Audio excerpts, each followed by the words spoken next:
Sveiki, brangieji. Šiandien pratęsė mūsų kainų reidą Lietuva maža rinka, globalūs tinklai.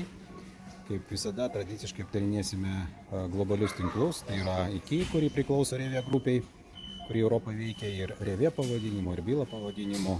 Tai yra Remi, kuri priklausė IKA skandinavų gigantui, Norvegija, Švedija, Pabaltys, ir kuris pardavė Remi Danų grupiai, Selling grupiai, kuri dirba Vokietijoje, Danijoje, Lenkijoje.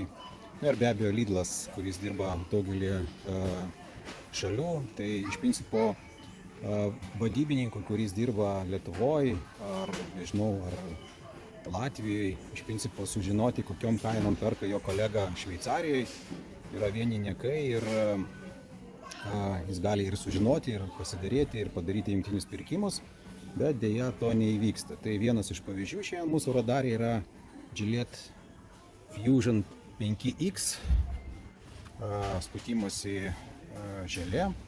Taigi dabar esame IKEA parduotuvėje ir čia mes turime stebuklingą akciją. 200 ml indelis yra įkainotas 7,99 ir jam taikoma didžiulė akcija. Su IKEA kortelė jisai kainuoja 5,99.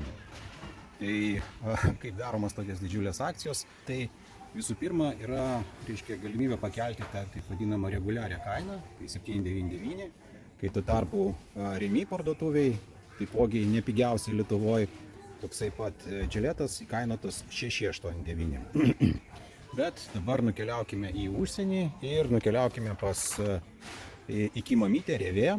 Tai čia 200 ml toksai pat gaminukas Gillette 5X Ultra Sensitive kainuoja 3,99. Tai 7,99, IKEA kortelę pateikus 5,59 yra brangiau negu kad vokietis nuėjęs į eilinę Revė parduotuvę nusipirktų už 3,99. Dabar nukeliaukime dar šiek tiek į dar tolimesnę šalį, čia apie logistiką šnekant. Šiaip mus seka mūsų emigrantai, taigi Anglijai Boots tinkle, tai yra panašiai kaip mūsų koks Drogas, kuris specializuojasi namų apyvokoje, buitiniai chemijoje ir asmeniniai higienai. Toksai pat Gillette'as, ten įkainotas 3,30 poundų. Išvertus į eurą, tai būtų 3,81 €.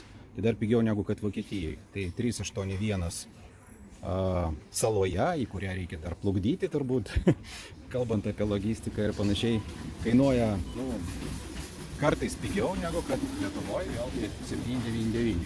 Tai tiek turbūt šiandien dienai apie mažą rinką Lietuvą ir globalius tinklus apie IKEA. Ir dabar keliausime į Remi parduotuvę.